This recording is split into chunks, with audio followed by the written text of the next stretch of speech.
Hello student, welcome to Pratibha academy classes. मैं प्रतिभा सिंह। बहुत सारे बच्चों के कमेंट्स आए थे कि मैम बिहार शिक्षक भर्ती की पाठ्यक्रम में जितनी भी कहानियाँ, निबंध और अन्य रचनाएं शामिल हैं, आप पहले उसे कंप्लीट करवा दीजिए। तो जो भी स्टूडेंट्स इस वीडियो को देख रहे हैं, आप लोग मुझे बताइएगा कि पहले मैं हिंदी साहित्य के सारे टॉपिक को कंप्लीट करूँ या फिर बिहार शिक्षक भर्ती के पाठ्यक्रम में जितनी कहानियाँ, निबंध और अन्य रचनाएं शामिल हैं उसे पहले कंप्लीट करवाऊं। आज की क्लास में हम लोग बिहार शिक्षक भर्ती के पाठ्यक्रम में शामिल निबंध, जिसका नाम है बातचीत, जिसके लेखक हैं पंडित बालकृष्ण भट्ट, इस रचना को पढ़ेंगे। तो आइए हम लोग पढ़ना प्रारंभ करते हैं। जो भी स्टूडेंट्स इस वीडियो को देख रहे हैं, इस वीडियो में मैंने जो PDF शामिल किया है, अगर आप लोगों को वो PDF चाहिए या फिर टाइम टू टाइम क्लास की अपडेट चाहिए तो उसके लिए कमेंट बॉक्स में मैंने अपने टेलीग्राम चैनल का लिंक पिन कर दिया है। वहाँ से आप मेरे टेलीग्राम चैनल पे जुड़ सकते हैं। वहाँ पे आपको ये PDF और टाइम टू टाइम क्लास की अपडेट मिलती रहेगी। तो आइए हम लोग पढ़ना शुरू करते हैं। इस क्लास में हम लोग सिर्फ और सिर्फ इम्पॉर्टेंट टॉपिक पर ही फोकस करेंगे, जिससे परीक्षा में प्रश्न पूछे जा सकते हैं। तो आइए पढ़ना प्रारंभ करते हैं। सर्वप्रथम आपको ये ध्यान रखना है कि बातचीत निबंध किसकी है, तो वो है बालकृष्ण भट्ट की।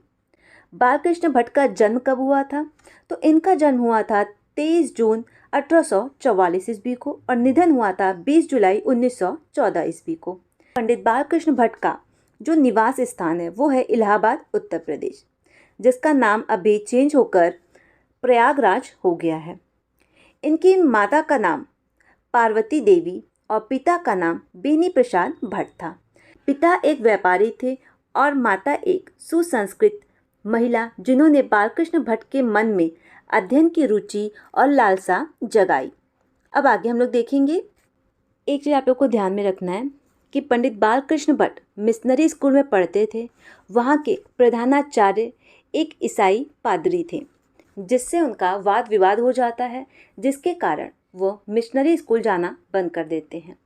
इस प्रकार वो घर पर ही रहकर संस्कृत का अध्ययन करते हैं और संस्कृत में इनकी पकड़ काफ़ी अच्छी हो जाती है। तो आइए हम लोग देखते हैं कि ये अपने रचना के क्षेत्र में कितने सक्रिय थे। भारतेंदु हरिश्चंद्र की प्रेरणा से, किसकी प्रेरणा से? भारतेंदु हरिश्चंद्र की प्रेरणा से हिंदी वर्धनी सभा प्रयाग की ओर से 1877 में हिंदी प्रदीप, इस पत्रिका का नाम बिहार एससेट की परीक्षा में पूछा गया था। तो आप ध्यान रखिएगा कि हिंदी प्रदीप पत्रिका किसकी है? बालकृष्ण भट्ट की है। नामक मासिक पत्र निकालना प्रारंभ किया। इसे वे 33 वर्ष तक चलाते रहे। इसमें नियमित रूप से सामाजिक, साहित्य, नैतिक, राजनीति विषयों पर निबंध लिखते रहे। यानी बालकृष्ण भट्ट इस पत्रिका में लगातार सामाजिक, साहित्यिक, नैतिक और राजनीतिक विषयों पर अपना लेखन कार्य करते रहे। 1881 में वेदों की युक्तिपूर्ण समीक्षा की। 1886 में लाला श्रीनिवास दास के संयोगिता स्वयंवर, यहीं पे आपका एक प्रश्न और तैयार हो गया कि संयोगिता स्वयंवर किसकी रचना है? तो ये है लाला श्रीनिवास दास की। तो पंडित बालकृष्ण भट्ट ने लाला श्रीनिवास दास की संयोगिता स्वयंवर की कठोर आलोचना की। जीवन के अंतिम दिनों में हिंदी शब्दकोश के संपादक के लिए श्याम सुंदर दास द्वारा काशी आमंत्रित किए गए, किंतु अच्छा व्यवहार न होने पर वो अलग हो गए। यानी श्याम सुंदर दास का और बालकृष्ण भट्ट का दोनों का आपस में बना नहीं, जिसके कारण ये दोनों अलग हो गए। अब हम लोग देखेंगे बालकृष्ण भट्ट की महत्वपूर्ण रचनाएं, क्योंकि मैं कई बार अपने क्लासेस में आप लोगों को बताती हूँ कि आप लोग जिस भी परीक्षा की तैयारी कर रहे हैं, उस परीक्षा के सिलेबस में जो भी लेखक शामिल हैं, उनकी कौन सी कहानियाँ हैं, उपन्यास है, महत्वपूर्ण रचनाएँ हैं जिस पे पुरस्कार प्रदान किया गया है, उनका जन्म कब हुआ, उनकी मृत्यु कब हुई, ये सारी चीज़ें आपको काफ़ी अच्छे से याद होनी चाहिए, क्योंकि यही एक ऐसा टॉपिक है जिससे प्रश्न हमें ज़रूर देखने को मिलता है। तो हम लोग देखेंगे इनके महत्वपूर्ण उपन्यास, और मैं सिर्फ उन्हीं उपन्यासों को बताऊंगी जो परीक्षा में पूछे जाते हैं। सर्वप्रथम आपको ध्यान रखना है रहस्य कथा नूतन ब्रह्मचारी, जो कि कई बार परीक्षाओं में पूछा गया है। 100 अजान एक सुजान, जो कि काफ़ी महत्वपूर्ण है, आप इसे ज़रूर ध्यान रखिएगा। ठीक है। गुप्त वैरी, उसके बाद सद्भावना का अभाव। इन 4-5 उपन्यास को आप ध्यान में रखिएगा। अब हम लोग देखेंगे इनके महत्वपूर्ण नाटक। पद्मावती, वेणी संहार, शिशुपाल का वध, नल दमयंती या दमयंती स्वयंवर, ठीक है। शिक्षादान, मेघनाद वध, और आपको ध्यान रखना है भारतवर्ष और कली, रेल का विकट खेल जो कि काफ़ी महत्वपूर्ण है, कई बार परीक्षाओं में पूछा गया है, और बाल विवाह।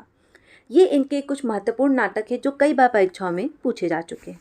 अब हम लोग देखेंगे इनके प्रहसन नाटक। उसमें है जैसा काम वैसा परिणाम, नई रोशनी का विषम, आचार और विडंबना, ठीक है। तो पंडित बालकृष्ण भट्ट ने 1000 के आसपास निबंध लिखा है, जिसमें से 100 से ऊपर बहुत महत्वपूर्ण है। भट्ट निबंध माला के नाम से इसे 2 खंडों में इस संग्रह को प्रकाशित कराया गया है। तो अभी तक हम लोगों ने पंडित बालकृष्ण भट्ट के जो महत्वपूर्ण उपन्यास और निबंध थे उसे देख लिया है, उनका जन्म कब हुआ ये भी देख लिया है। अब हम लोग देखेंगे पंडित बालकृष्ण भट्ट से संबंधित कुछ महत्वपूर्ण तथ्य। स्कूल में 10वीं कक्षा तक शिक्षा प्राप्त करने के बाद बालकृष्ण भट्ट जी ने घर पर ही संस्कृत का अध्ययन किया, जैसा कि मैंने आप लोगों को बताया था। संस्कृत के अतिरिक्त उन्होंने हिंदी, अंग्रेजी, उर्दू, फारसी भाषाओं का भी अच्छा ज्ञान था। भट्ट जी स्वतंत्र प्रकृति के व्यक्ति थे। इस लाइन को आपको काफ़ी अच्छे से ध्यान में रखना है। ये प्रश्न परीक्षा में पूछा जा सकता है कि पंडित बालकृष्ण भट्ट किससे सबसे ज़्यादा प्रभावित थे, तो वो भारतेंदु हरिश्चंद्र से बहुत ज़्यादा प्रभावित थे। भट्ट जी ने हिंदी प्रदीप नामक मासिक पत्रिका निकाला। इस पत्र के वे स्वयं संपादक थे। उन्होंने इस पत्र के द्वारा निरंतर 32 वर्ष तक हिंदी की सेवा की। काशी नागरी प्रचारणी सभा द्वारा आयोजित हिंदी शब्द सागर के संपादक में भी उन्हें बाबू श्याम सुंदर दास तथा शुक्ल जी के साथ कार्य किया था। भट्ट जी की माता अपने पति की अपेक्षा अधिक पढ़ी लिखी और विदुषी थी। उनका प्रभाव बालकृष्ण भट्ट पर अधिक पड़ा था। अब हम लोग देखेंगे इनका कार्यक्षेत्र। भट्ट जी एक अच्छे और सफल पत्रकार थे। हिंदी प्रचार के क्षेत्र में उन्होंने संवत 1933 में उन्होंने प्रयागराज में हिंदी वर्धिनी नामक सभा की स्थापना की। काफ़ी महत्वपूर्ण लाइन है, ये प्रश्न परीक्षा में पूछा जा सकता है कि हिंदी वर्धिनी सभा की स्थापना किस शहर में हुई है, तो वो है प्रयागराज। किसने की है? पंडित बालकृष्ण भट्ट ने की है। कब किया है? तो 1933 ईस्वी में किया है। तो ये लाइन वेरी इंपॉर्टेंट है, आप लोग इसे ध्यान रखिएगा। अब आगे देखेंगे, पंडित बालकृष्ण भट्ट की ओर से हिंदी मासिक पत्रिका का प्रकाशन भी किया गया, जिसका नाम था हिंदी प्रदीप। पंडित बालकृष्ण भट्ट 32 वर्ष तक इस पत्रिका का संपादक करते रहे।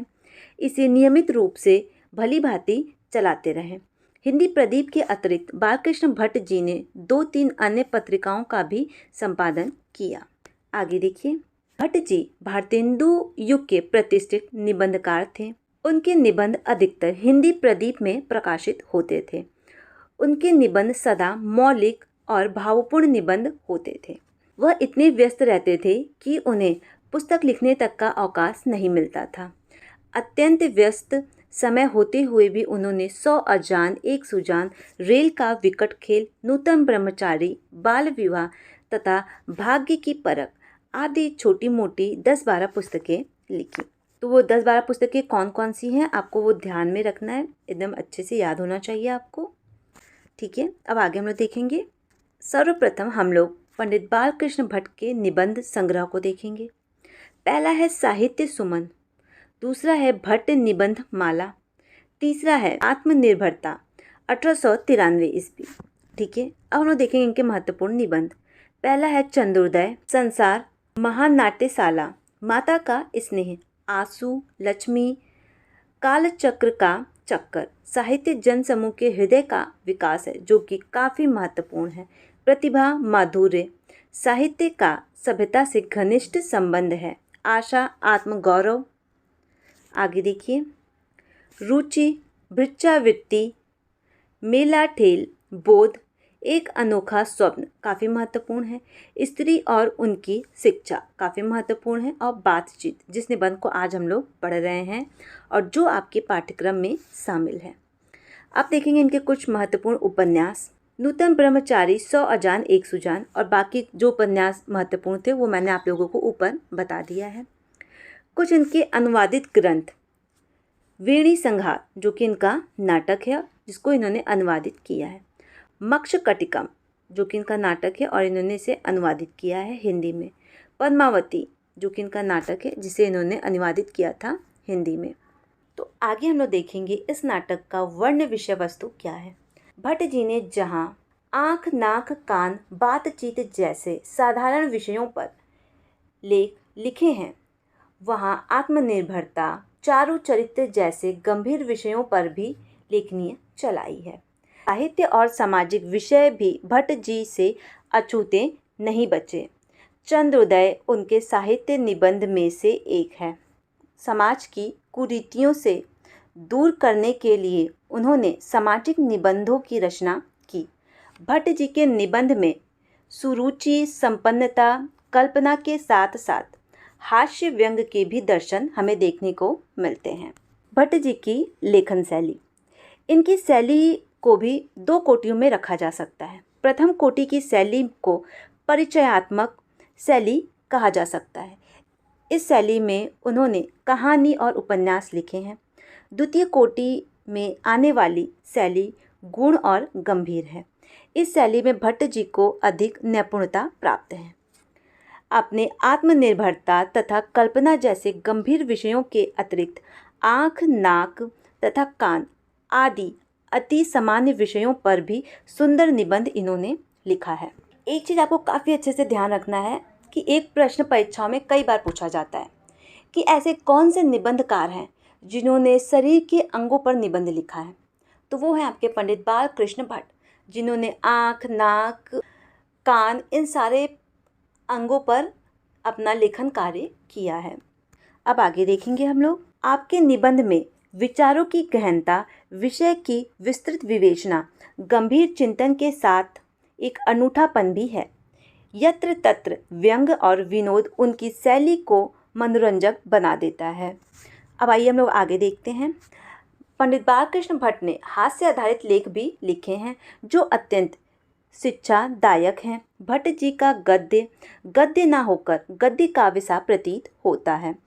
वस्तुतः आधुनिक कविता में पद्यात्मक शैली में गद्य लिखने की परंपरा का सूत्रपात श्री बालकृष्ण भट्ट जी ने किया था। बातचीत निबंध की 4 विशेषताएं क्या क्या हैं, क्योंकि परीक्षा में इसी प्रकार के प्रश्न पूछे जाते हैं। जब मैं आप लोगों को बिहार एससेट की तैयारी करवा रही थी तो उसमें जो निबंध शामिल था गेहूं और गुलाब, तो उसमें मैंने आप लोगों को बताया था कि गेहूं किस चीज़ का प्रतीक है, गुलाब किस चीज़ का प्रतीक है और इस निबंध को किस दृष्टिकोण से लिखा गया है, और वही प्रश्न परीक्षा में पूछे गए थे। तो यहाँ पे भी आपको ये चीज़ काफ़ी अच्छे से ध्यान रखना है कि जो बातचीत निबंध है, इस निबंध की 4 विशेषताएं क्या है, इस निबंध को किस दृष्टिकोण से लिखा गया है, किस भाव से लेखक ने इस निबंध को लिखा है। तो इसकी 4 विशेषताएं क्या क्या हैं। स्पष्ट बोलें ताकि दूसरे समझें, पूछताछ और जांच करें, समझ दिखाओ, समझ की जांच करें। अब हम लोग देखेंगे पंडित बालकृष्ण भट्ट बातचीत निबंध के माध्यम से क्या बताना चाहते हैं। बातचीत निबंध के माध्यम से लेखक बालकृष्ण भट्ट ये बताना चाहते हैं कि बातचीत का मनुष्य के जीवन में कितना महत्व है। लेखक के अनुसार ईश्वर ने मनुष्य के लिए अन्य जीवों की अपेक्षा जो विशेष शक्ति दी है वह है उसकी वाणी। इसलिए इस वाणी का उपयोग करके मनुष्य सृष्टि के अन्य जीवों से अलग हो जाता है और विशिष्ट बन जाता है। अब हम लोग पढ़ेंगे बातचीत निबंध का सारांश। तो आइए हम लोग देखते हैं सारांश, और सारांश देखने के बाद इस निबंध की क्या पृष्ठभूमि है काफ़ी अच्छे से स्पष्ट हो जाएगी। जो भी स्टूडेंट्स इस वीडियो को देख रहे हैं, आप लोगों को ये वीडियो कैसा लग रहा है आप लोग कमेंट ज़रूर कीजिएगा, क्योंकि आपके एक कमेंट से मुझे काफ़ी ज़्यादा मोटिवेशन मिलता है। तो आइए हम लोग पढ़ते हैं बातचीत निबंध के सारांश को। बातचीत शीर्षक निबंध आधुनिक काल के प्रसिद्ध निबंधकार बालकृष्ण भट्ट द्वारा लिखा गया है, जिसमें वाक शक्ति को लेखक ने ईश्वर की शोभा बताया है। बालकृष्ण भट्ट जी कहते हैं कि वाक शक्ति यदि मनुष्य में नहीं है तो ना जाने यह सृष्टि का क्या हाल होता। इस निबंध में पंडित बालकृष्ण भट्ट ये कहते हैं कि जो मनुष्य है उसके अंदर जो बोलने की शक्ति है, अपने भाव को प्रकट करने की जो शक्ति है, अगर वो मनुष्य के अंदर नहीं होती तो मनुष्य और पशु में किसी भी प्रकार की समानता नहीं होती। आगे हम लोग देखेंगे। पंडित बालकृष्ण भट्ट कहते हैं जैसे इंसान को ज़िंदगी में मौज मस्ती करनी होती है, वैसे ही खाना पीना चलना फिरना बाकी है। वैसे ही बातचीत भी मनुष्य के लिए बहुत ज़रूरी है, जिससे दिल को सुकून मिलता है। जैसे कि जब हम अपनी कोई बात अपने खास मित्र या फिर अपने परिवार के किसी सगे संबंधी से बताते हैं तो हमें काफ़ी सुकून और काफ़ी हल्का महसूस होता है। और वो क्यों होता है? हमारी वाक शक्ति द्वारा। आगे देखिए, वेन जॉनसन कहते हैं कि बोलने से ही मनुष्य के रूप का साक्षात्कार होता है। लेखक ने बातचीत के प्रकार भी बताया है। इस बात में विश्वास किया जाता है कि असल बातचीत सिर्फ दो लोग में ही हो सकती है, यानी जब दो लोग होते हैं तो एक ही दिल में एक दूसरे के सामने फिल्मी बातें होती हैं। लेखक के अनुसार तीन लोगों के बीच की बातचीत केवल औपचारिकता होती है, और जब दो लोगों के बीच की बातचीत होती है तो वो दिल की बातें होती हैं। अब आप लोग इस लाइन को देखिए, और काफ़ी महत्वपूर्ण लाइन है, इसे आप लोग काफ़ी अच्छे से याद रखिएगा। लेखक कहते हैं कि यूरोप के लोगों में बातचीत की भूख है, जिसे आर्ट्स ऑफ कन्वर्सेशन कहते हैं। इन प्रसंगों को सुनने से कान को अत्यंत सुख मिलता है, ऐसा सहृदय विद्वान भी कहते हैं। अंततः बालकृष्ण भट्ट कहते हैं कि हमारे अंदर ऐसी शक्ति पैदा होनी चाहिए जिससे हम आपस में बातचीत कर सके, और बातचीत का यही सबसे अच्छा तरीका है। अब आगे देखिए, कुछ महत्वपूर्ण कथन है जो कि मैंने मूल पुस्तक से ली है, क्योंकि कथनों से भी परीक्षा में प्रश्न पूछे जाते हैं। अब आप इस कथन को देखिए, और ये कथन किसका है? रामविलास शर्मा का है, बालकृष्ण भट्ट के विषय में। तो कथन कुछ इस प्रकार है: उनकी वास्तविक प्रतिभा एक अध्ययनशील विद्वान और क्षीण बुद्धि आलोचक की है। उन्हें आधुनिक हिंदी आलोचना का जन्मदाता कहना अनुचित ना होगा। धर्म और दर्शन को सामाजिक विकास की कसौटी पर कसकर बालकृष्ण भट्ट ने प्रगतिशील आलोचना की नींव डाली थी। काफ़ी महत्वपूर्ण कथन है, और ये कथन मूल पुस्तक से है, तो परीक्षा में पूछा जा सकता है, तो आप इसे ध्यान में रखिएगा। अब आगे हम लोग देखेंगे जो मूल पुस्तक है उसकी कुछ महत्वपूर्ण लाइन। इस कथन को देखिए जो कि मूल पुस्तक से ली गई है, और ये कथन परीक्षा में पूछा जा सकता है। इसे तो सभी स्वीकार करेंगे कि अनेक प्रकार की शक्तियाँ जो वरदान के भांति ईश्वर ने मनुष्य को दी हैं, उनमें से वाक्य शक्ति भी एक है। ठीक है, कौन सी शक्ति? वाक्य शक्ति भी एक है। आगे देखेंगे।